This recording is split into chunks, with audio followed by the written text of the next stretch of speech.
Welcome to the Explainer. So let's jump right into it. When most of us think of fungi, we usually picture those standard white button mushrooms sitting on a pizza, right? Or, I don't know, maybe some pesky mold growing on a forgotten loaf of bread. But the reality? The fungal kingdom is incredibly vast, deeply complex, and just astonishingly powerful. Today, we're diving into a fascinating recent study that looked at the harsh, high-altitude ecosystems of the Gilgit-Baltistan region. We are going to unpack how the intense, do-or-die survival strategies of these fungi translate into massive global industries, groundbreaking medical treatments, and even futuristic environmental cleanup tools. It is going to blow your mind. First off, we have to talk about the sheer scale of this industry, because it is staggering. We are looking at a massive global phenomenon here. World production of important macrofungi hits over 75,000 tons a year. And that harvest, it generates a colossal $22.5 billion in commercial value. I mean, $22.5 billion. This isn't just some niche, local agricultural product. These fungi are exported all over the world to countries like France, Belgium, Switzerland, and Germany. A single kilogram of premium dried fungi, like certain wild morels, can fetch absolute top dollar, as it moves from local mountain collectors all the way up to international wholesalers. But it really makes you wonder, what exactly makes these organisms so incredibly valuable? Well, the answer lies in their extraordinary biology. To really grasp their value, we've got to look at how they live. Because these aren't just your standard culinary mushrooms. Picture this. You're a fungus living on a dead log in a dense, highly competitive, damp forest. To survive, you literally have to fight for your space. So, they've evolved to become absolute chemical warfare experts. These fungi, specifically the Lignicolous basidiomycetes, which honestly is just a fancy science term for fungi that grow on decaying wood, they synthesize toxic compounds and highly specialized enzymes. They are literally deploying chemical weapons to wipe out their rivals, change the pH of their surroundings, and defend themselves from predators. It's a microscopic battlefield out there, and these secondary metabolites are nature's most advanced defense systems. Now here's where it gets really wild for us humans. We are actually borrowing these exact same natural defense mechanisms to act as nature's pharmacy. The identical chemical weapons these fungi use to fight off rival molds in the wild, turns out they are incredibly effective in human medicine.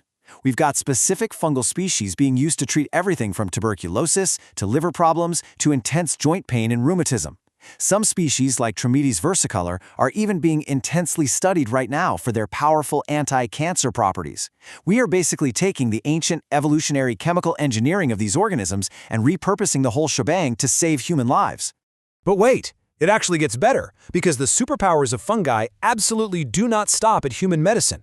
Beyond the pharmacy, fungi deploy these heavy-duty enzymes, things like lacase, lignin peroxidase, and manganese peroxidase, to literally eat pollution. Yeah, eat it. This is a process called bioremediation.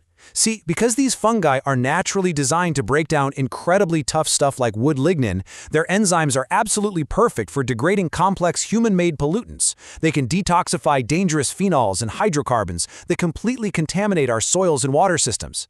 We can literally deploy these fungal enzymes into polluted areas to clean up our own environmental disasters. They're basically nature's dedicated hazardous waste cleanup crew. Okay. So to harness these incredible fungal properties, scientists actually have to go out and find them first. Let's look at a recent expedition into the high-altitude ecosystems of the Hunza district. The high-altitude Hunza district in Pakistan is an absolute goldmine for unique macrofungal diversity. But when researchers are out there in the field, how do they know exactly what they're holding? Well, back in the day, scientists relied almost entirely on morphological taxonomy, basically just eyeballing the physical shape, checking the color of the cap, or feeling the spore texture. And while that's helpful, it leaves a ton of room for error. Today, it's a whole different ballgame. They use molecular taxonomy. They precisely extract and map the DNA using sophisticated PCR amplification techniques. This gives them absolute precision. We're talking about detecting even single base pair genetic variations to tell apart closely related species. And getting that molecular precision, it is rigorous. The DNA extraction process reads exactly like a high-tech forensic protocol from a crime show. First, they take a tiny sample of fresh fungal tissue and hit it instantly with liquid nitrogen to freeze it. Then, they grind that frozen material down into an incredibly fine powder. Next up, they mix it with specialized chemical buffers to completely strip away the proteins and cellular junk. And finally, they spin the whole thing in high-speed centrifuges to precipitate the actual DNA into this tiny, pure pellet. By breaking down the fungi at a cellular level like this, they isolate the exact genetic code. No more guesswork, just hard genetic facts. So this molecular detective work allowed the team to definitively identify 4 distinct, really incredible macrofungi species in the region. Let's meet the lineup. First up on the roster is Biercandera adusta. It's got this striking, velvety, bracket-like body with tiny little pores on it. Now, you definitely wouldn't want to put this on a pizza. It is completely inedible thanks to a really tough, leathery, fibrous texture. But it has immense value elsewhere. Traditionally, this specific fungus has been utilized in treatments for severe joint pain. It just thrives out there on the decaying stumps of deciduous trees, quietly producing those powerful chemical weapons we talked about earlier. Next up, we have Fomus fomentarius. This one is fascinating. On the outside, it features a massive club-shaped fruiting body, but internally, it's made up of this intricate root-like microscopic network called hyphae that just spreads deep inside the wood. This particular species is an absolute powerhouse in traditional pharmacy. Historically, it's actually been used to treat severe bleedings, which honestly perfectly showcases just how potent its chemical properties really are. The researchers also genetically cataloged Rigidoporus omarius. I kind of like to call this one the woody survivor. It's a remarkably tough perennial fungus. It actually starts off with this cream buff-colored flesh, but as it ages, it becomes incredibly hard and woody. It forms these really irregular, concentric ridges as it grows in overlapping groups on decaying wood. Because it has to survive year after year after year in those harsh mountain conditions, it develops incredibly resilient biological structures. And finally, they identified the absolutely beautiful Tremetis versicolor, which you might know as the turkey tail fungus.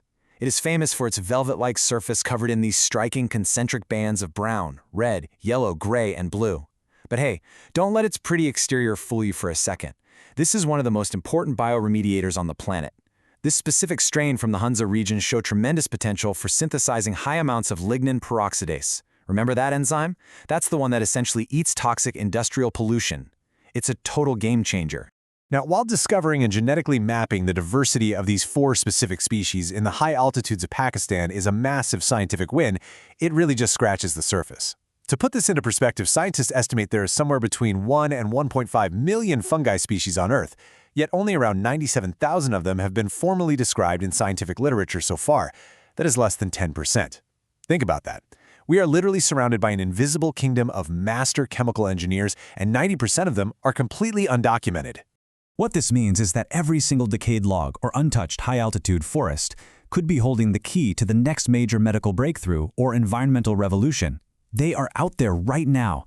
We just have to go find them and read their genetic code. So it leaves us with this million-dollar question. With over 1 million species of these chemical warriors still hidden in the wild, what other incredible medical cures and pollution solutions are just waiting for us to discover them?